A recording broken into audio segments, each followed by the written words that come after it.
Hola, ¿cómo están? Estamos estudiando Primera de Juan.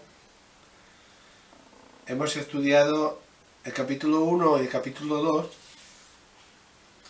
y ahora vamos a resumir esos dos capítulos brevemente, en los cuales el tema era andar en luz, confesar nuestros pecados, conocer a Dios y guardar sus mandamientos, el amor fraternal unos con otros, no amar las cosas del mundo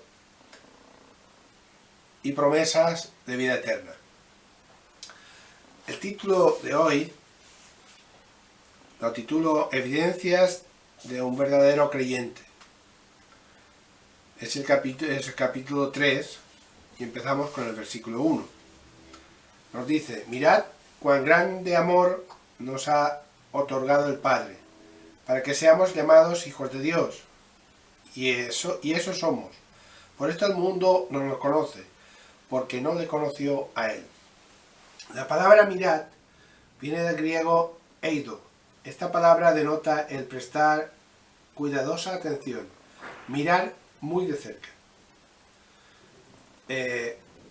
La palabra cuán viene del griego potatos. Esta palabra indica la manera tan grande con la cual Dios nos ha amado. Este gran amor que el Padre nos ha otorgado ha sido por medio de nuestro Señor Jesús. En Romanos 5:8 nos dice: mas Dios muestra su amor para con nosotros, en que siendo aún pecadores, Cristo murió por nosotros. Por medio del amor que el Padre nos ha dado, llegamos a ser hijos de Dios.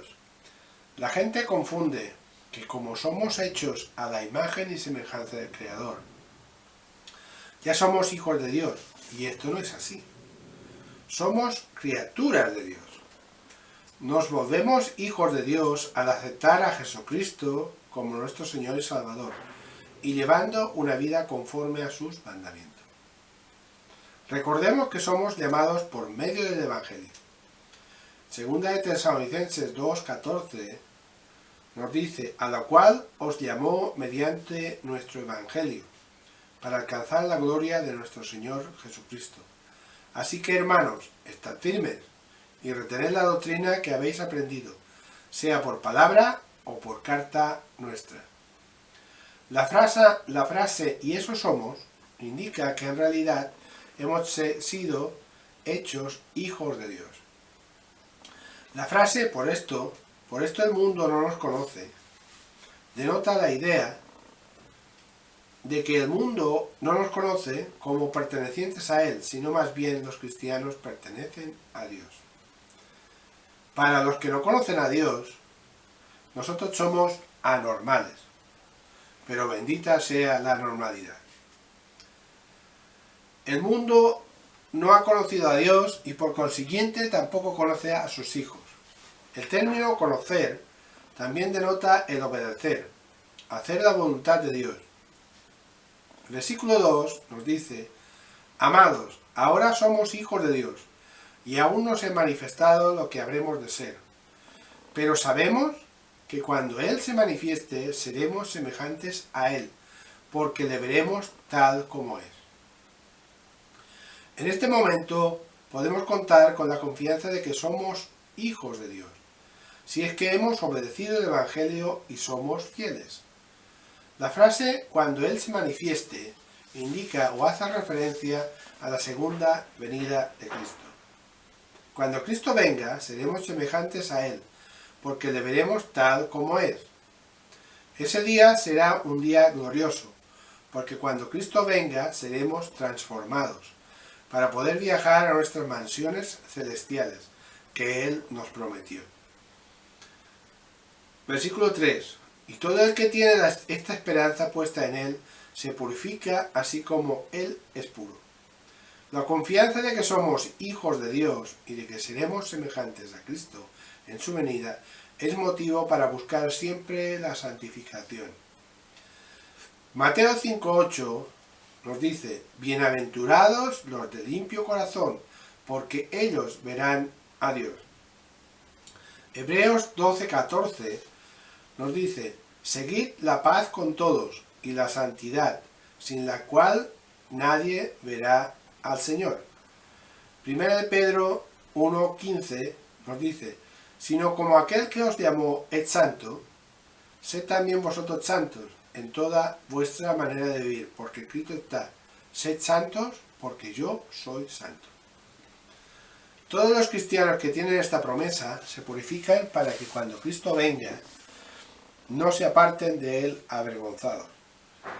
Esto lo vimos en el capítulo anterior, que nos dice: permaneced en él para que cuando se manifieste tengamos confianza para que en su venida no nos alejemos de él avergonzados.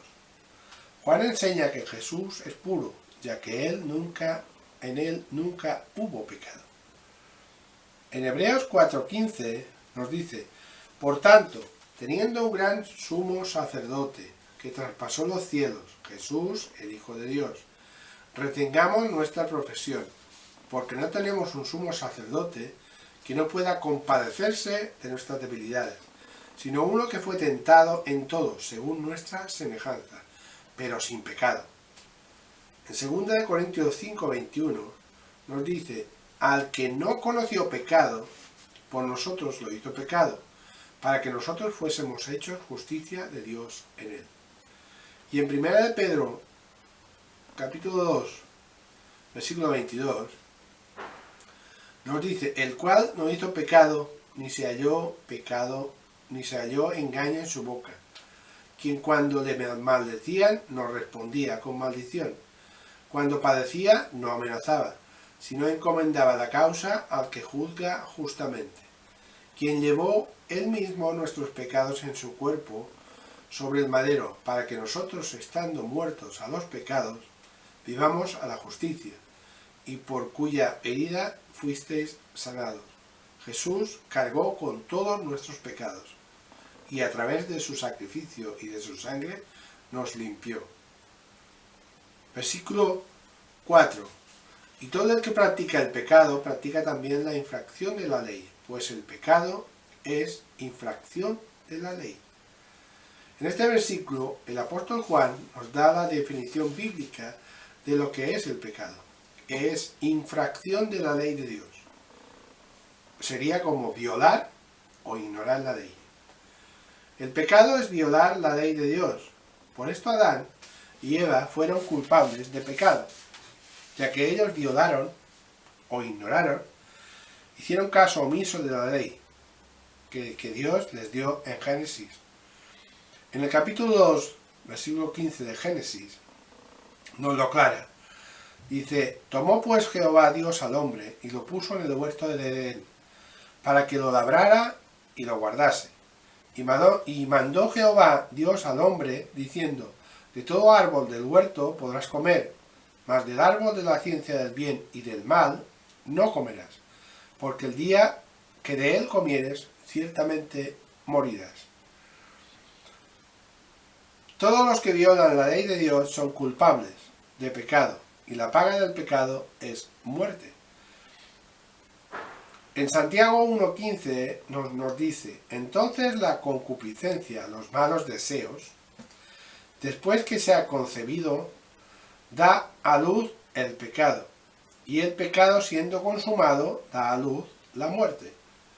Este versículo también nos ayuda a entender que para que la persona sea culpable de pecado, tal persona necesita violar la ley de Dios. Es por esto que un bebé no puede tener pecado. En Deuteronomio, capítulo 1, versículo 39, nos dice: y vuestros hijos que no saben hoy lo bueno ni lo malo, ellos entrarán allá, y a ellos la daré, y a ellos la heredarán. Está diciendo de la tierra prometida, de los bebés, de los niños, que ellos no conocían lo bueno ni lo malo, no distinguían. Pero cuando uno ya es mayor, sí distingue. Versículo 5. dice, y vosotros sabéis que Él se manifestó a fin de quitar los pecados, y en Él no hay pecado. Cristo apareció para quitar el pecado por medio de su sacrificio. En Juan 1:29 nos dice, el día siguiente Juan vio a Jesús que venía a él, y dijo, he aquí el Cordero de Dios, que quita el pecado del mundo. En Efesios 1:7 nos dice, en quien tenemos redención por su sangre, el perdón de pecados, según las riquezas de su gracia. Y en Colosenses 1:13 nos dice, el cual nos ha librado de la potestad de las tinieblas y trasladado al reino de su amado Hijo, en quien tenemos redención por su sangre, el perdón de pecados.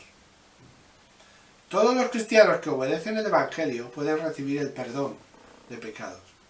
Y esta es la manera de cómo Cristo destruye el pecado. La Biblia también dice que en Cristo no hay pecado.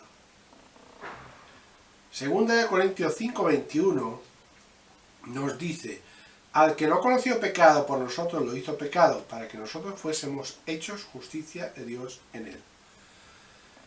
Y en Juan 8:46 nos dice, ¿quién de vosotros me redarguye?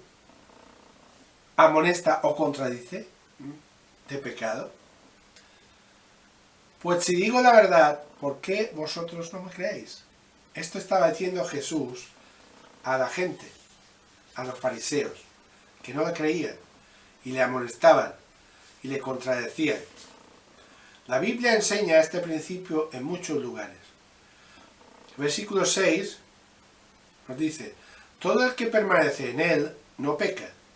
Todo el que peca ni le ha visto ni le ha conocido. Este versículo enseña varias cosas. Enseña que los que permanecen en Cristo no pecan. Esto es los que continuamente permanecen en Cristo. Aquellos que pecan o siguen practicando el pecado no le han visto ni le han conocido. La frase ni le han visto no significa que la persona pueda ver a Dios. Literalmente hablando, dado que a Dios nadie le ha visto. En 1 de Juan 4:12 nos dice, nadie ha visto jamás a Dios. Si nos amamos unos a otros, Dios permanece en nosotros y su amor se ha perfeccionado en nosotros. Significa que Dios vive en nosotros y al vivir en nosotros es como si le viéramos. Y Él se ha perfeccionado en nosotros, su amor se ha perfeccionado en nosotros. El significado de esta parte del texto es que la persona no ha visto con sus ojos espirituales a Dios. La relación puede existir entre Dios y sus hijos. La frase ni la ha conocido indica que no hay comunión alguna con Dios. Muchos se dicen cristianos, pero solo son cristianos de boca. El versículo 7 nos dice, hijos míos, que nadie os engañe. El que practica la justicia es justo, así como Él es justo. Juan exhorta a estos cristianos a que no sean engañados por el maligno. También establece el factor de que los que practican la justicia son justos, así como Jesús lo es. Cuando practicamos la justicia, venimos a ser imitadores de Jesús y venimos a andar como Él anduvo. ¿Estás practicando la justicia o la injusticia? Recuerda que los que no practican la justicia, practican la injusticia. Y esto es de acuerdo a la Biblia. De acuerdo a la Biblia, esto es pecado. En 1 de Juan 5:17 nos dice, toda injusticia es pecado. El versículo 8 dice, el que practica el pecado es del diablo, porque el diablo ha pecado desde el principio. El Hijo de Dios se manifestó con este propósito, para destruir las obras del diablo. Todos aquellos que practican el pecado vienen a ser del diablo. ¿Por qué? Porque están imitando sus caminos. El diablo ha pecado desde el principio, lo cual indica que siempre ha sido su práctica. En Juan 8:44 nos lo aclara. Jesús estaba hablando con los fariseos y les dijo: si vuestro Padre fuese Dios, ciertamente me amaríais, porque yo de Dios he salido y he venido, pues no he venido de mí mismo, sino que Él me envió. ¿Por qué no entendéis mi lenguaje? ¿Por qué no podéis escuchar mi palabra? Vosotros sois de vuestro padre el diablo, y los deseos de vuestro padre queréis hacer. Él ha sido homicida desde el principio, y no ha permanecido en la verdad, porque no hay verdad en él. Cuando habla mentira, de lo suyo habla, porque es mentiroso y padre de mentira. Cristo se manifestó para destruir las obras de Satanás. Este fue uno de los propósitos por los cuales Dios envió a su único Hijo. Por medio de Cristo tenemos la victoria sobre el pecado. En 1 Corintios 15, 57 nos dice: mas gracias sean dadas a Dios, que nos da la victoria por medio de nuestro Señor Jesucristo. Tenemos victoria en Cristo, porque Él nos ama. Efesios 6, 16 dice: porque sobre todo tomad el escudo de la fe, con que podáis apagar todos los dardos de fuego del maligno. Cristo fue el único que pudo destruir las obras de Satanás. Versículo 9 nos dice: ninguno que es nacido de Dios practica el pecado, porque la simiente de Dios permanece en él, y no puede pecar, porque es nacido de Dios.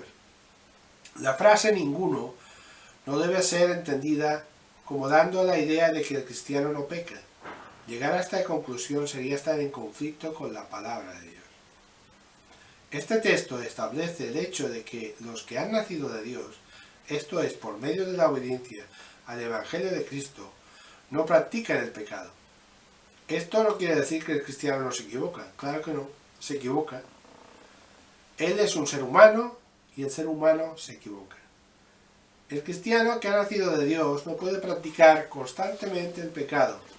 Esto sería vivir en el pasado, ya que las cosas viejas pasaron. Esto nos lo dice en 2 Corintios 5, 17.